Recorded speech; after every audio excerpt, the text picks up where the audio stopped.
Make sure you check out our new sponsor, the Health Blaze. All the information is in the description. Use the promo code above. Goodfella One Boxing at 18% off of all their natural products from deodorant, pomade, toothpaste, and much, much more. And they have additional discounts on their website as well. That's thehealthblaze.com. Starting December 20th. That promo code is good for 18% off. We go. What's going on? We back. Goodfella Sports TV. Breakdown prediction. Caleb Truax versus Peter Quillin. Told you guys I was going to do it. Finally got time to get around to it. Let's chop it up. Appreciate everybody for checking back in. Make sure you hit that subscribe button, bell icon button, so you won't miss another video. And Truax is 6 foot, tall, 75-inch reach. Peter Quillin is 6'1", 71.5-inch reach according to BoxRec. And this is actually a really, really good fight. To be honest, it's a good fight. I think it's one of the most underrated fights in April. And two guys with an extensive career at the middleweight division. We know what happened with Peter Quillin. Once he dropped his belt to avoid Cora Bob and Al allegedly paid him to drop that belt, he was never the same fighter.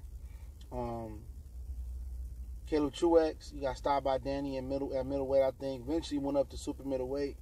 Got stopped by Anthony Durrell in the first round. But he persevered, beat James DeGale for a title. I felt that he beat DeGale in the second fight as well, too. I have to bring up my scorecard because I save the majority of scorecards that I do score. And both are former middleweights, but really good. Truax is really filled into super middleweight well. Quillin is getting there, but I won't really get in particular the strengths and weaknesses of both fighters in this one, but I will touch on it briefly. Quillin is known as a good puncher, but I don't know how good of a puncher he is at super middleweight. He fought Deshaun Johnson, didn't stop him, and he fought Jalen Love and failed to stop him, and Benavidez stopped him in a couple of rounds. Both guys are 35 years old. I just feel like Peter Quillin is just a harder 35. Been harder for him. With taking off, he had a tough fight before he took off with Rosado. Came back, dropped the belt. Had a tough fight with Andy Lee. Still seemed to have the power at middleweight. But at super middleweight, it's got to be a different ball game, right? He really ain't showed that same punching power. He ain't showed this the resolve, the resilience, the punch resistance. I mean, I'm going to say the puncher, he just don't look like the same fighter. He don't have the legs no more.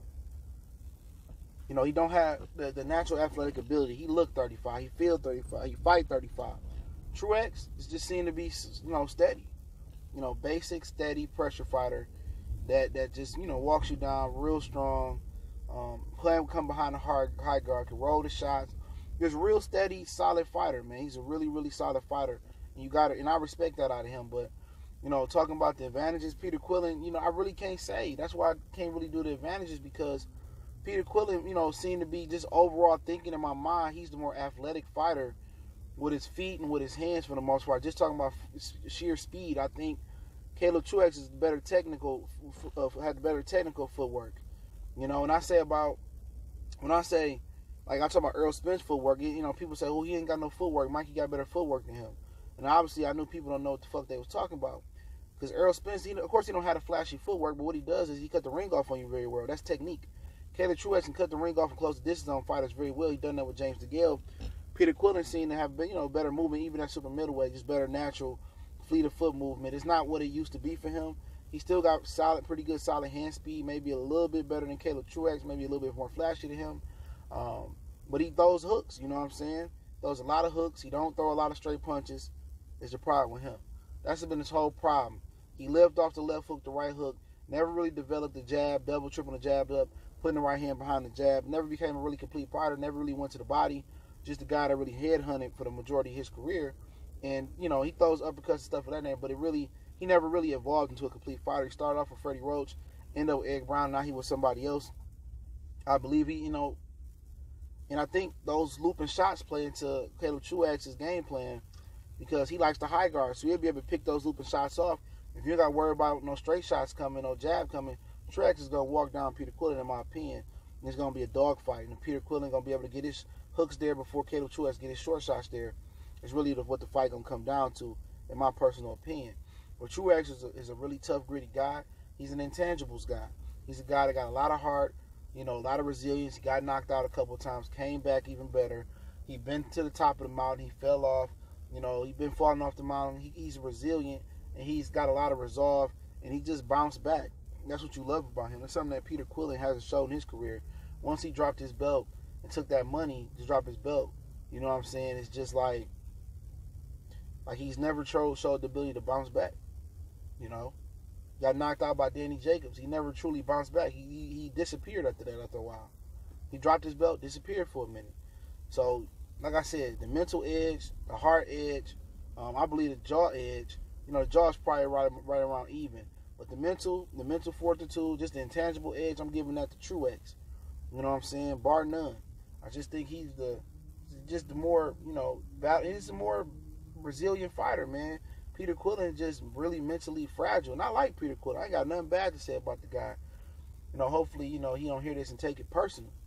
But it just, you know, like I said, I just keep it 100 on my page. And, you know, to kind of give a game plan to the fighters to close it out, Quillin need to use his jab in this fight, which probably won't happen. Double, triple the jab up.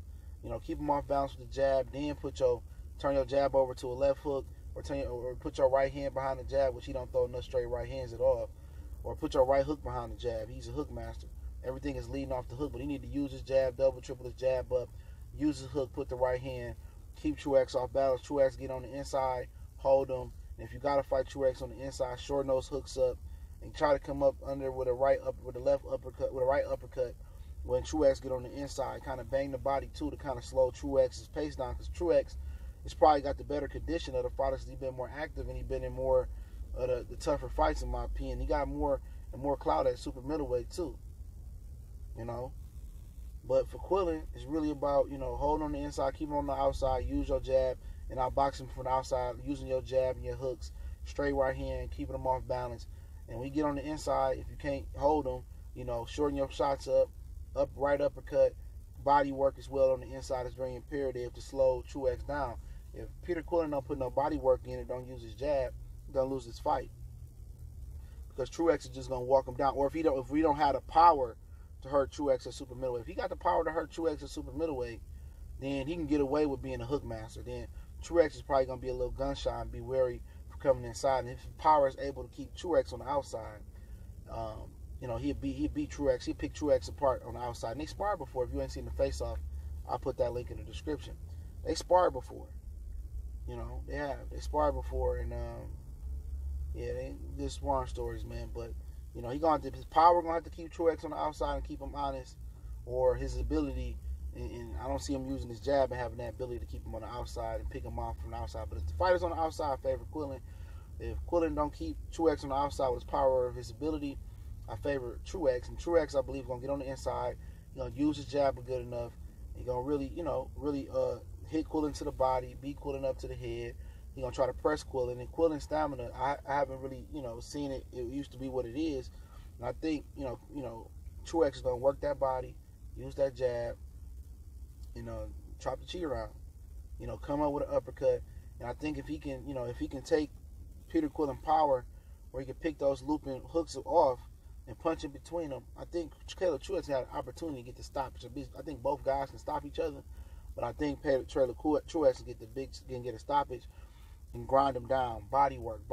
That's all you gotta do is make the fight on the inside. Quillin can't fight on the inside. If Quillin can't keep his jab or his power jab on you, keep his power on you to keep you on the outside, and Truax is inviting and able to come right on through the front door, he's gonna beat Peter Quillin up. I'm telling you, he's gonna beat Peter Quillin up on the inside. He's gonna work him out, left hook, right hook to the body. He's gonna come up with the uppercut.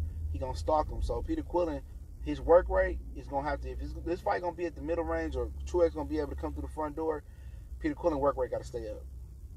And if his work rate don't stay up and he really didn't train hard for this fight, or he really is a 35 hard 35 like I believe he is, I think he gonna lose this fight. But remember, Truax got the longer arms, but I don't think he got the better boxing ability from the outside. So I think if he get on the inside and work Quillin, I think it could be a fight. It could be a disputable decision, because I think Peter Quillin could win early, and I think Caleb Truax come on strong late. But I got Truax winning unanimous decision in Minneapolis, man. If not a late stoppage, I'm gonna say unanimous decision. It's my personal opinion. It's Goodfella Sports TV. Don't forget to check out our sponsor, The Hellblaze, thehellblaze.com. Promo code Goodfella1Box get you 18% off the 100% all natural products, lotion soaps, foot soaps, bath bombs, deodorant, toothpaste, hair pomade, and much, much more. Website, promo code are both in the description. Check them out. Don't forget, we on Facebook, Instagram, Twitter. You can reach out to the email if you have a business question, inquiry, sponsorship, or video request, whatever the situation may be. If you want to make a donation, that link's in the description. But the best way to donate to your boys is continue to share the videos, man. Share, share, share. One time for the one time. Y'all know what the business is, man. Appreciate it. We'll be going live later. May go live for the Lomachenko fight tonight. Let me know if you guys want to. We gone.